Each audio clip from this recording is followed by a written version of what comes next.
Hello everyone, welcome to this channel. आज भी हम करेंगे रेडियो एक्टिविटी के बारे में।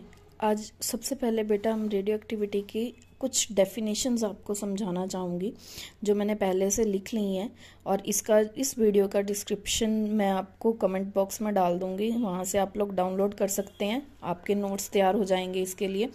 तो अब मैं आपको समझाने जा रही हूँ बेटा रेडियो एक्टिविटी का जो फर्स्ट पार्ट है आपका, जिसमें आपकी काफ़ी सारी डेफिनेशंस हैं। Isotopes, isotones, isobars, atomic number, mass number, ठीक है। लेकिन उससे पहले हम समझेंगे एटम के बारे में। एटम क्या होता है? Atom is the smallest particle which may exist single और नॉट। मतलब जो सिंगल भी एग्जिस्ट कर सकता है और चाहे तो वो ग्रुप में भी आ सकता है। जैसे मैंने यहाँ एग्जाम्पल ली है हीलियम, नियॉन और आर्गन। ये बच्चों क्या है? ये सिंगल ऑक्यूपाइड हमारे पास एग्जिस्टिंग पार्टिकल एटम्स हैं। और हाइड्रोजन है, ऑक्सीजन है, सल्फर है, फॉस्फोरस है, ये कभी भी अकेले नहीं रहते बेटा, ये हमेशा ग्रुप में एग्जिस्ट करते हैं। जैसे H2O2, S8, P4। तो ये सारे क्या हैं? ये सारे हमारे एटम्स के एग्जाम्पल्स हैं, ठीक है। तो अब हमारे पास एटम है। एटम सिंपलेस्ट पार्टिकल है, स्मॉलेस्ट पार्टिकल है, बट उसके भी आगे सब पार्टिकल्स हैं, ये हमें पता है, प्रोटॉन, न्यूट्रॉन और इलेक्ट्रॉन्स, ठीक है। अब अगर मैं आपसे कहूं कि सल्फर है, ठीक है, सल्फर है, हाइड्रोजन, ऑक्सीजन है। चलो ऑक्सीजन की बात करते हैं हम। ऑक्सीजन क्या है हमारे पास? ऑक्सीजन में 8 न्यूट्रॉन है, ठीक है। तो आप मुझे बता सकते हैं कि क्या अगर किसी भी एटम के अंदर 8 न्यूट्रॉन होंगे तो क्या वो ऑक्सीजन होगा? या किसी भी एटम के अंदर 8 इलेक्ट्रॉन्स हो जाएं तो क्या वो ऑक्सीजन हम उसको कंसिडर कर सकते हैं? बिल्कुल भी नहीं, ठीक है। क्यों नहीं कर सकते? क्योंकि ये वेरी करते हैं। जरूरी नहीं है कि 8 इलेक्ट्रॉन या 8 न्यूट्रॉन वाला जो एटम है आपका वो ऑक्सीजन ही होगा। इसीलिए हम एटम को डिफाइंड करते हैं प्रोटॉन से या नंबर ऑफ प्रोटॉन से। किसी भी एटम को डिफाइन करने के लिए हम ये देखते हैं कि उसके अंदर कितने नंबर ऑफ प्रोटॉन्स हैं, और केमिस्ट्री में उसको नाम दिया जाता है एटॉमिक नंबर का, जिसको हम Z से डिनोट करते हैं, ठीक है। ये हमारा एटॉमिक नंबर होता है। तो एटम को डिफाइन किसने किया? एटॉमिक नंबर ने। यानी कि अगर आपके किसी भी एटम का जो एटॉमिक नंबर है वो क्या है? वो उसका नंबर ऑफ प्रोटॉन है। जितने नंबर ऑफ प्रोटॉन उस एटम के अंदर प्रेजेंट हैं वो आपके एटॉमिक नंबर को डिफाइन करते हैं, ठीक है। और उसी से हमें पता चलता है कि आपका जो एटम है वो कौन सा है। ओके, ये हमारी एटॉमिक नंबर की डेफिनेशन भी हो गई। डेफिनेशन में आप क्या लिखोगे कि atomic number is the number of protons present in an atom, ठीक है। अब बात करते हैं बेटा मास नंबर की। यहाँ पे 2 वर्ड्स हैं अगर आप देखो तो, मास और नंबर। मास नंबर का मतलब ये कभी भी नहीं है कि आप उसका मास ले रहे हो, no. Mass number is just a number of protons plus number of neutrons, ठीक है। अब हम इसका भी थोड़ा सा लॉजिकली मैं आपको समझाती हूँ। देखो प्रोटॉन का जो मास होता है वो 1.672 इंटू 10⁻⁻27 किलोग्राम होता है, और न्यूट्रॉन का जो मास होता है 1.675 इंटू 10⁻⁻27 किलोग्राम, ठीक है। ये बेटा अप्रोक्सीमेटली 1.67 इंटू 10⁻⁻27 किलोग्राम के इक्वल होते हैं, इसलिए हम इसको यही लिखते हैं। और केमिस्ट्री में इसी को हमने 1 AMU का नाम दिया है, ठीक है। इसका भी AMU के बारे में भी मैं आपको बाद में बताऊंगी। अभी हम मास नंबर डिस्कस कर रहे हैं। तो अब मास बेटा प्रोटॉन और न्यूट्रॉन का 1.67 इंटू 10⁻⁻27 किलोग्राम होता है। अब मास ऑफ इलेक्ट्रॉन की अगर मैं बात करूं तो दैट इज 9.1 इंटू 10⁻31 किलोग्राम। अब आप कहोगे कि मास ऑफ इलेक्ट्रॉन तो मास ऑफ प्रोटॉन और न्यूट्रॉन से ज्यादा है। नहीं, क्योंकि आप पावर देखिए, पावर जो है वो नेगेटिव में चल रही है। नेगेटिव में जितनी पावर होगी वो क्या होती है? वो उतना ज्यादा छोटा होता जाएगा। तो इलेक्ट्रॉन का जो मास होता है वो अप्रोक्सीमेटली बेटा 1.1/1837 times of mass of proton होता है। मतलब इतना छोटा होता है।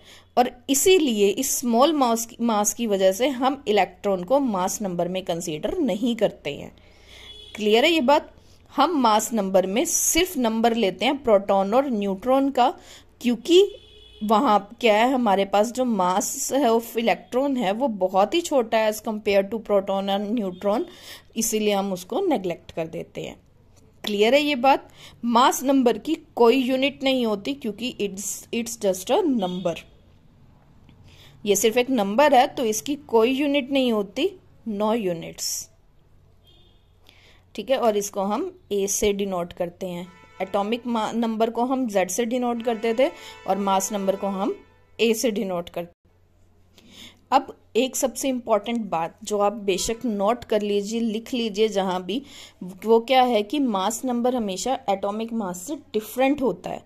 आप लोग सोच रहे होंगे कि मास नंबर, ये भी मास और ये भी मास, नो, ये अलग होता है हमेशा।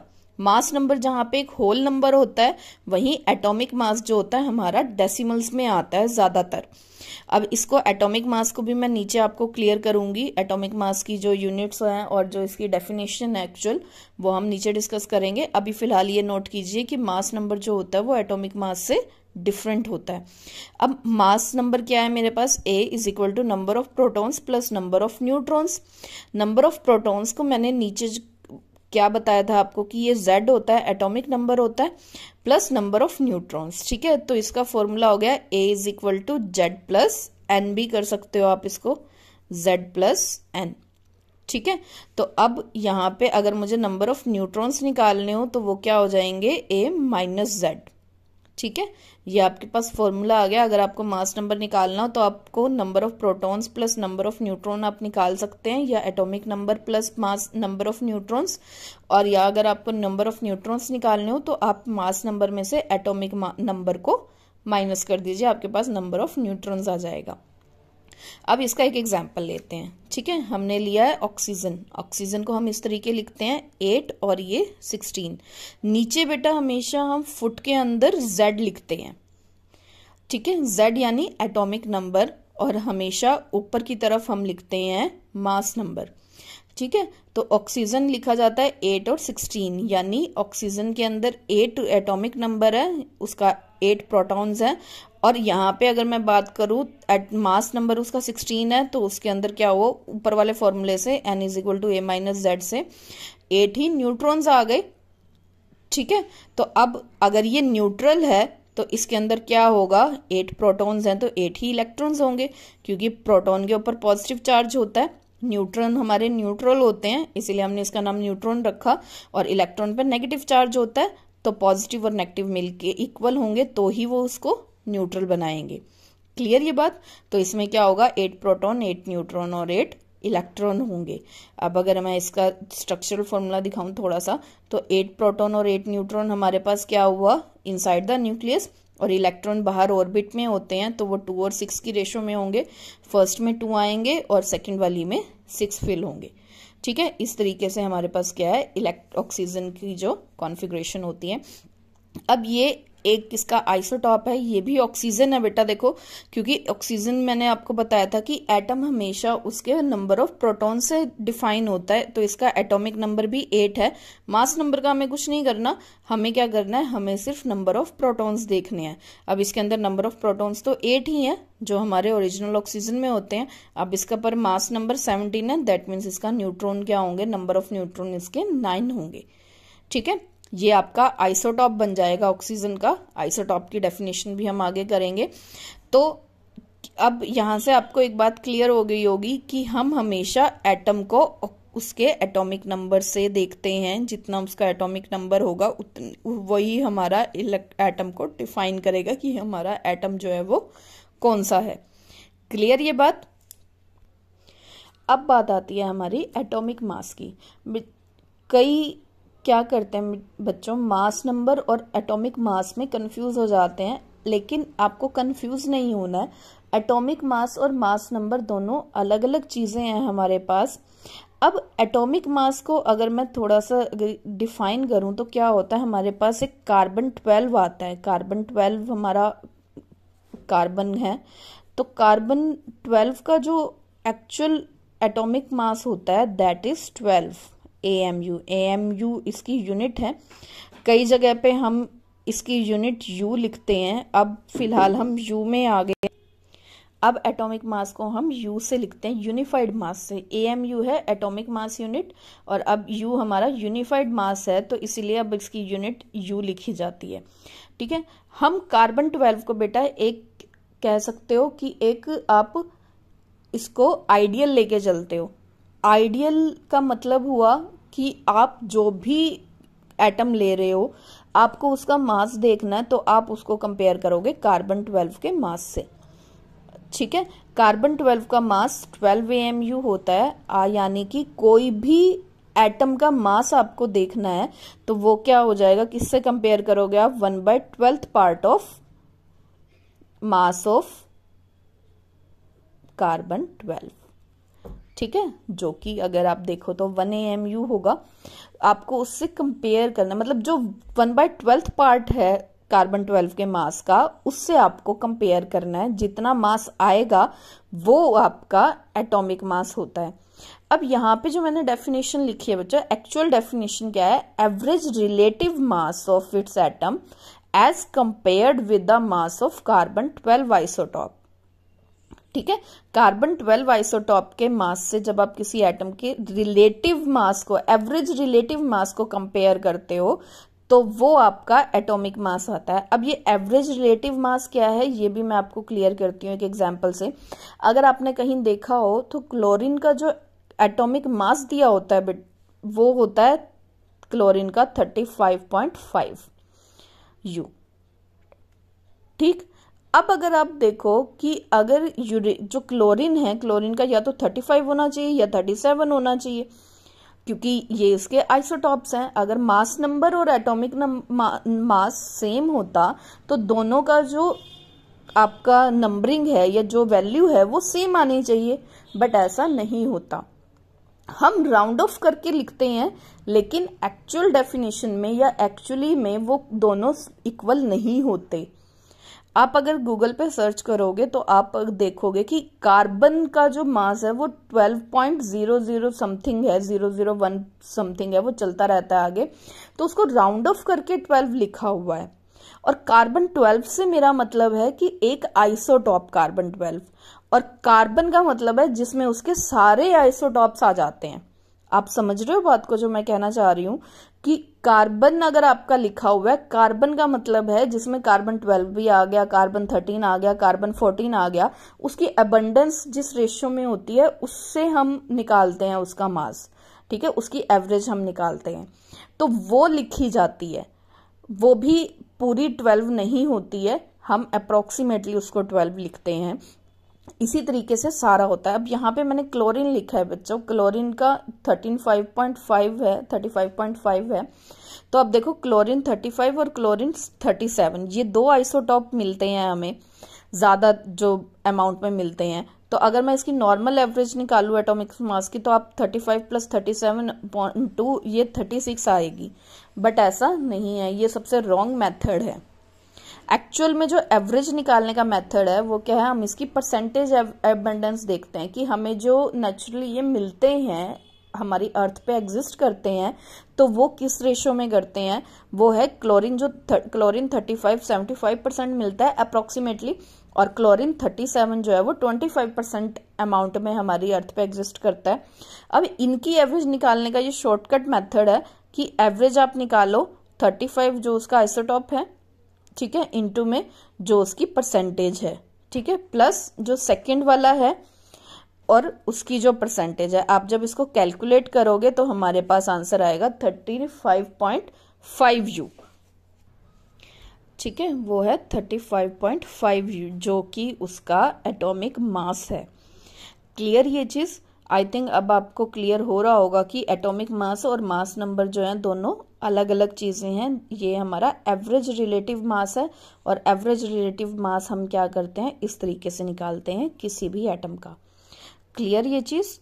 ठीक है, अब हम चलते हैं आपकी जो बुक में मेन डेफिनेशंस दी हुई हैं उनके ऊपर। अब सबसे पहले हम बात करते हैं आइसोटॉप्स की। आइसो का मतलब होता है सेम, ठीक है, तो टॉप्स का मतलब क्या हुआ यहाँ पे कि टॉप नहीं है यहाँ, ठीक है ना। आइसोटॉप का एक्चुअल मीनिंग ये नहीं है कि जो टॉप में हो वो सेम हो, नो। यहाँ पे एक्चुअल मतलब क्या है कि एटम ऑफ सेम एलिमेंट, जैसे कि मैंने एग्जांपल भी लिया है, देखो ऑक्सीजन ही लिए हैं, तीनों सेम एलिमेंट है, एटम है ये ऑक्सीजन के, हैविंग डिफरेंट मास नंबर, जिनका मास नंबर अलग अलग होता है बट उनका एटॉमिक नंबर सेम है, ठीक है। अब तीनों की ही क्या है, एटॉमिक नंबर 8 है और उनका जो मास नंबर है वो 16, 17 और 18 है। और लेकिन ये क्या है, ये सेम एलिमेंट के एटम हैं, ऑक्सीजन ही है तीनों, लेकिन मास नंबर में फर्क है। क्लियर है ये बात। तो आइसोटॉप्स हो गए atom of same element having different mass number but same atomic number. अब अगर इसकी छोटी सी ट्रिक आपको बताऊं तो आइसोटॉप में अगर आप देख लो, थर्ड जो लेटर है दैट इज पी। पी का मतलब क्या हुआ हमारा, प्रोटॉन। ये एक छोटी सी ट्रिक है, अगर आपको ऐसे याद रखना है तो प्रोटॉन यानी कि जिसमें प्रोटॉन सेम हो। प्रोटॉन का मतलब एटॉमिक नंबर ही होता है, जिसमें एटॉमिक नंबर सेम होगा वो हमारे आइसोटॉप्स होंगे। क्लियर। अब एक चीज, आइसोटॉप की सेम केमिकल प्रॉपर्टीज होती हैं क्योंकि वो सेम एलिमेंट के एटम्स हैं, लेकिन उनकी फिजिकल प्रॉपर्टीज डिफरेंट होती हैं। फिजिकल प्रॉपर्टीज मतलब आप कह सकते हो कि वो एक हैवी होगा, एक थोड़ा सा लाइट होगा, एक उससे लाइट होगा या उससे हैवी होगा, तो ये आपकी फिजिकल प्रॉपर्टीज होती हैं, ठीक है। तो आइसोटॉप्स की सेम केमिकल प्रॉपर्टीज होती हैं बट डिफरेंट फिजिकल प्रॉपर्टीज होती हैं। क्लियर ये बात। अब इसका एक और एग्जाम्पल है, मैंने हाइड्रोजन का एग्जांपल लिया है। हाइड्रोजन होती है 1,1, फिर हाइड्रोजन का आइसोटॉप है 1,2 और 1,3। इसके अंदर क्या है, इसके एटॉमिक नंबर 1 है तीनों के, लेकिन मास नंबर चेंज है 1, 2 और 3। अब इससे क्या मतलब है, एटॉमिक नंबर सेम होने का मतलब है 1 प्रोटॉन 1 प्रोटॉन और 1 proton, but atomic mass number क्या है, 1 है, तो इसका मतलब 0 न्यूट्रॉन हो गया। इसके अंदर 2 है तो यानी 1 प्रोटॉन और 1 न्यूट्रॉन, और 3 है तो 1 प्रोटॉन प्लस 2 न्यूट्रॉन्स। अब नेक्स्ट आते हैं हम आइसोबार्स पे। आइसोबार्स क्या होते हैं, एटम्स ऑफ डिफरेंट एलिमेंट, यानी कि अलग अलग एलिमेंट्स के एटम है हमारे पास, उनका सेम मास नंबर हो लेकिन डिफरेंट एटॉमिक नंबर हो, ठीक है। अब इसमें क्या है, सेम मास नंबर। अब मैंने यहाँ पे एग्जांपल्स लिए हैं, देखो मैंने लिया है सोडियम का, सोडियम 1124 और मैग्नीशियम 1224। अब इसमें देखा जाए इनका एटॉमिक नंबर चेंज है लेकिन इनका मास नंबर जो है वो इक्वल है। अब मास नंबर इक्वल होने का मतलब ये नहीं है बेटा कि प्रोटॉन तो चलो अलग अलग होंगे लेकिन न्यूट्रॉन सेम होंगे, नो। मास नंबर का मतलब है दोनों का कॉम्बिनेशन, यानी दोनों का सम करके अगर आपके इक्वल आ रहे हैं तो वो आपके आइसोबार्स हैं। क्लियर है ये बात। आपको सम देखना है प्रोटॉन्स और न्यूट्रॉन्स का, ना कि एक सिंगल वैल्यू देखनी है। क्लियर। तो अब इसमें देखो 11 प्रोटॉन है और 13 न्यूट्रॉन्स हैं, 12 प्रोटॉन्स हैं मैग्नीशियम में और 12 ही न्यूट्रॉन्स हैं, ठीक है। अब इसके लिए अगर ट्रिक बताऊं तो आइसोबार्स है तो आप इसमें से ए ले सकते हो, ए याद रख सकते हो, जिसमें ए आ गया, ए का मतलब क्या हुआ, मास नंबर, यानी जिसका मास नंबर सेम है वो आपके आइसोबार्स हैं। इसी में मैंने आगे एक कंटिन्यूएशन में एक और एग्जांपल लिया है, कार्बन 614 और नाइट्रोजन N714, ठीक है, नाइट्रोजन 714। अब इसमें 6 प्रोटॉन और 8 न्यूट्रॉन हो गए और इसमें 7 प्रोटॉन और 7 न्यूट्रॉन हो गए।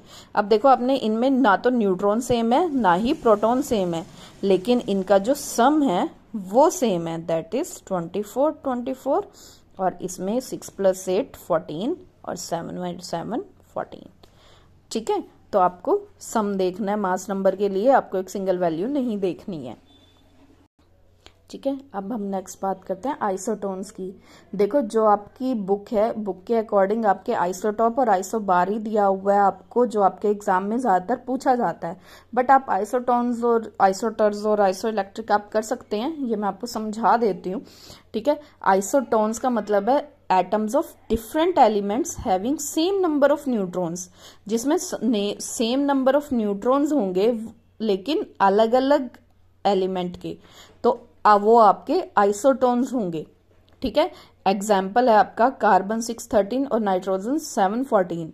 तो कार्बन 613 ये कार्बन का आइसोटॉप है। ठीक है, अब इसमें देखिए आप कि 6 प्रोटॉन है और इसमें 7 प्रोटॉन्स हैं, लेकिन अगर आप न्यूट्रॉन की वैल्यू देखेंगे तो न्यूट्रॉन जो है वो सेम आएंगे। ठीक, सिमिलरली दूसरा एग्जांपल ले लीजिए आप, सोडियम 1123, ये सोडियम का आइसोटॉप है, मैग्नीशियम 1224। ठीक, अब इसमें 11 प्रोटॉन, इसमें 12 प्रोटॉन और इसमें 12 न्यूट्रॉन और इसमें भी 12 न्यूट्रॉन है। ठीक, तो ये क्या है, जिसमें नंबर ऑफ न्यूट्रॉन सेम होंगे वो आपके आइसोटोन्स होंगे। अब यहां से भी देख सकते हैं इसमें n आ गया, n क्या हो गया, नंबर ऑफ न्यूट्रॉन्स। ठीक, तो आप आइसोटोन्स को इस तरीके से याद रख सकते हैं। अब आइसोटर्स है, आइसोटर्स में आ जाइए। आइसोटर्स का मतलब होता है नंबर ऑफ एटम्स सेम हो जिसके अंदर और स्ट्रक्चर सेम हो दोनों की। जिस तरीके से अब जैसे एग्जाम्पल है BF3 और BCl3। BF3 में भी देखो 4 एटम्स हैं और BCl3 में भी 4 एटम्स हैं, नंबर ऑफ एटम सेम हो गए। अब स्ट्रक्चर की अगर मैं बात करूं तो BF3 की स्ट्रक्चर कुछ इस तरीके से होती है और BCl3 की भी स्ट्रक्चर इस तरीके से होती है, दोनों ही सेम है, तो वो आपके आइसोटर्स होंगे। अब बात करते हैं आइसोइलेक्ट्रिक की। इलेक्ट्रिक से आप समझ रहे हैं इलेक्ट्रॉन्स हो गए, जहां पे सेम नंबर ऑफ इलेक्ट्रॉन्स हो। डजेंट मैटर कि एटम सेम है, एटम डिफरेंट एलिमेंट का है, डजेंट मैटर, सिर्फ ये देखना है कि इलेक्ट्रॉन के नंबर सेम होने चाहिए। जैसे अब यहाँ पे मैंने ऑक्सीजन लिया है, अगर मैं ऑक्सीजन पे 2 नेगेटिव लगा देती हूँ तो क्या हुआ, 8 इलेक्ट्रॉन होते हैं ऑक्सीजन के अंदर, बट 2 नेगेटिव लगते ही क्या हो गया, उसके अंदर 10 इलेक्ट्रॉन्स हो गई। उसी तरह फ्लोरीन है, फ्लोरीन पे अब 1 माइनस होता है, उस फ्लोरीन के अंदर 9 इलेक्ट्रॉन्स होते हैं, 1 माइनस लगाते ही चार्ज वहां पे 10 इलेक्ट्रॉन्स आ गए। नाइट्रोजन है, नाइट्रोजन के अंदर 7 इलेक्ट्रॉन्स होते हैं, 7 इलेक्ट्रॉन्स होने के बाद वहां पे 3 नेगेटिव हो गया, तो 3 नेगेटिव होते ही 10 इलेक्ट्रॉन्स हो गए। तो ये सब क्या है, ये आइसो इलेक्ट्रिक्स हैं। क्लियर, जिसमें इलेक्ट्रॉन्स क्लियर सेम होंगे, नंबर ऑफ इलेक्ट्रॉन सेम होंगे, वो आपके आइसो इलेक्ट्रिक्स हो गए। जिसमें एटम सेम और स्ट्रक्चर सेम वो आपके आइसोटर्स हो गए, और जिसमें नंबर ऑफ न्यूट्रॉन सेम होंगे वो आपके आइसोटोन्स हो गए। ये तीनों डेफिनेशंस बेटा आपकी बुक में नहीं दी हुई है, आप में सिर्फ जो ज्यादा इंपॉर्टेंट दिया हुआ है वो आइसोटॉप और आइसोबार्स है, तो आप उनको अच्छे से कर लीजिए। अगर आपको कोई डाउट होता है तो आप कमेंट सेक्शन में जाके लिख सकते हैं, मैं आपका डाउट क्लियर करने की कोशिश करूंगी। और please like, subscribe and share जरूर कीजिए इस वीडियो को आप। और इस वीडियो का जो डिस्क्रिप्शन है वो मैंने आपको कमेंट बॉक्स में डाल दिया, आप वहां से जाके डाउनलोड कर सकते हैं। ठीक है, ओके, बाय।